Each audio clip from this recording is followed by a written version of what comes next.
สบายดีสบายดีพ่อแม่พี่น้องอยู่ทางบ้านแล้วก็พี่น้องที่กำลังติดตามรับส้มรับฟังมาพบกันอีกแล้วในคลิปที่4มื้อนี้สินำพาพี่น้องเฮาไปพบกับภาพบรรยากาศสวยๆก่อนอื่นหมดก็ต้องขออนุญาตทางเจ้าของภาพเนาะเจ้าของภาพสวยๆจาก Facebook ว่าซั่นซะต้องขอ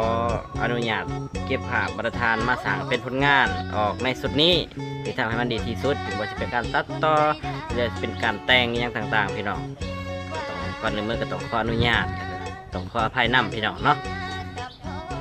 ก็อย่าลืมพี่น้องติดตามกดไลค์กดแชร์คอมเมนต์มาที่ด้านล่างนี่เลยพี่น้องเนาะ